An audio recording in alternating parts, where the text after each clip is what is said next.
Sittong part 2 ব্লগে আপনাদের সবাইকে স্বাগত জানাই।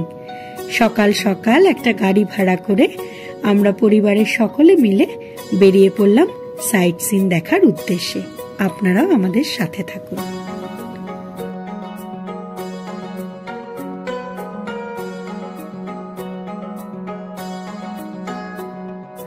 মংপু পশ্চিমবঙ্গের দার্জিলিং জেলার একটি ছোট্ট শহর। এই জায়গার জমি সিংকোনা ও অন্যান্য ঔষধি উদ্ভিদ অধিদপ্তরের নিয়ন্ত্রণে। 1864 সালে মংপুতে প্রথম সরকারি কুইনাইন কারখানা স্থাপিত হয় এবং ঠিক এই কারণেই মংপু এত জনপ্রিয়। তবে 1938 থেকে 1940 সালের মধ্যে নোবেল বিজয়ী কবি রবীন্দ্রনাথ ঠাকুর যখন প্রায়শই এই স্থানটি পরিদর্শন করতে যেতেন, তখন এই মংপুর জনপ্রিয়তা আরো বেড়ে যায়।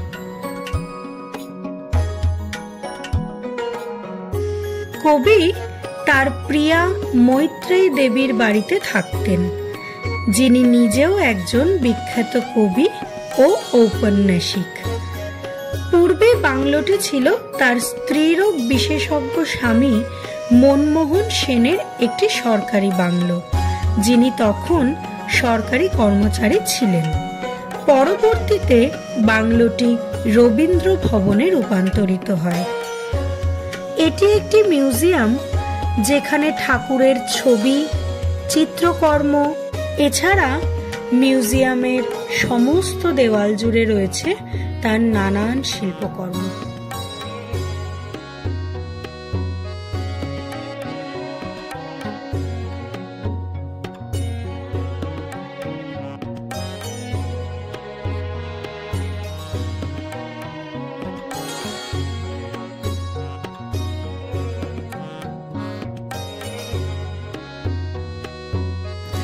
প্রায় 3500 ফুট উচ্চতায় অবস্থিত যোগীঘাট কার্শিয়াং পাহাড় আর মংপুর পাহাড়কে যুক্ত করেছে এই যোগীঘাট।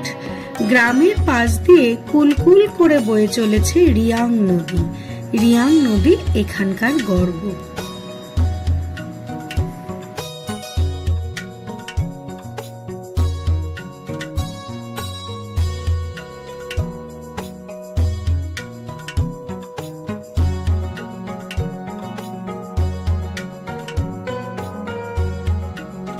শীত, গ্রীষ্ম, বর্ষা, বছরের যে কোনো সময় ভিড় করা যায় যোগীঘাটে। যোগীঘাট একটু নিচের দিকে, তাই নদীর কাছটা সমতল। উচ্চতা নিয়ে যাদের সমস্যা রয়েছে তারাও যেতে পারেন যোগীঘাটে। ভরা বর্ষায় আরো সবুজ হয়ে ভরে ওঠে রিয়াংয়ের দুপাশ। পাথরে ধাক্কা খেয়ে বয়ে চলে খরস্রোতা রিয়াং। এই নদীর পাশে বসেই কেটে যাবে অনেকটা সময়। শীতকালে এই রিয়াংয়ের তীরে পিকনিকের আয়োজন করা যেতে পারে। হাতে কম ছুটিতেও ঘুরে আসা যায় যোগীঘাট।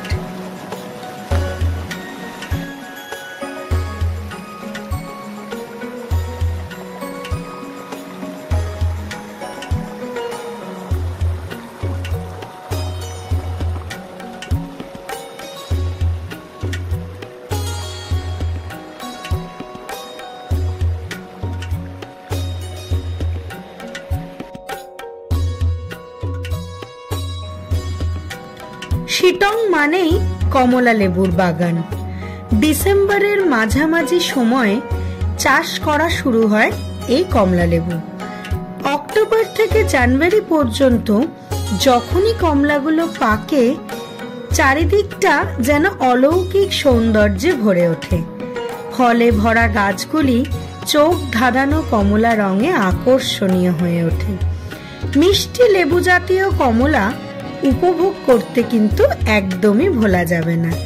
একইভাবে আপনি কৃষকদের থেকে কমলা লেবুর চাষ সম্পর্কে নানান তথ্য জানতে পারবেন।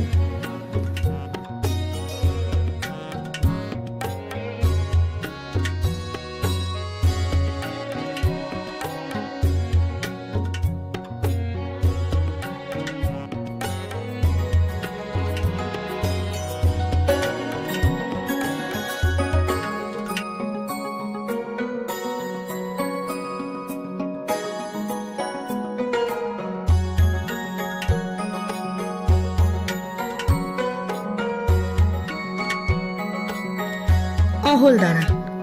এটি এমন একটি পাহাড়ের চূড়া যেখানে আপনি পৌঁছাতে পারেন অনায়াসে। পাহাড় এবং সবুজ উপত্যকার 360 ডিগ্রি দৃশ্য আপনার চোখকে এক মন্ত্রমুগ্ধকর দৃশ্য উপহার দেয়। তুষারাবৃত কাঞ্চনজঙ্ঘা এবং হিমালয়ের মহিমাময় পরিসরের মনোমুগ্ধকর দৃশ্য উপভোগ করার এক শান্ত নিরিবিলি পরিবেশ এই অহলদারা।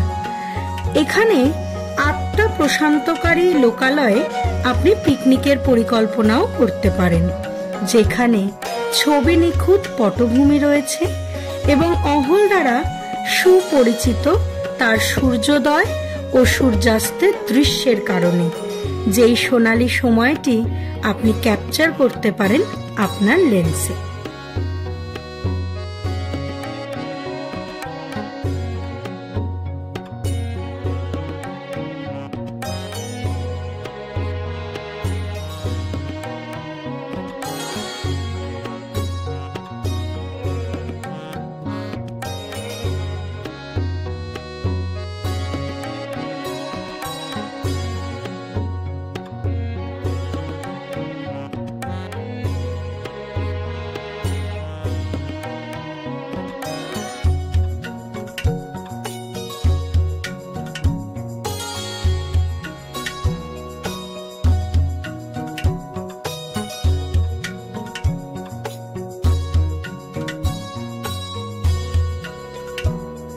লোকাল সাইট সিনের লাস্ট স্পট নামথিং পোখরি।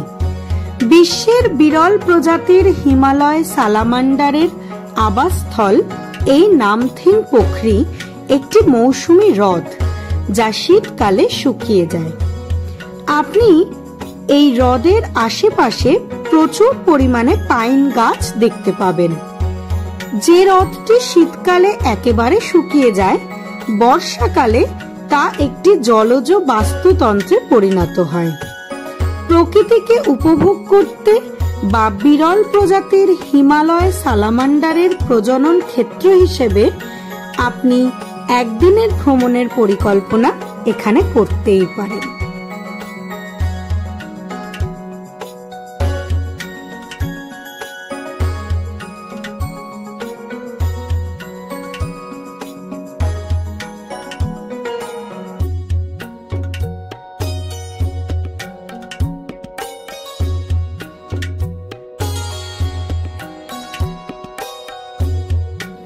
সারা দিনব্যাপী এই সাইট সিন করে আমরা অনেক কিছু জানলাম, দেখলাম বা শিখলাম। আর আশা করি আপনারা সবাই আমার সাথে ছিলেন। একসাথে মিলে এই শিটংয়ের সাইট সিনটা আমরা এনজয় করলাম।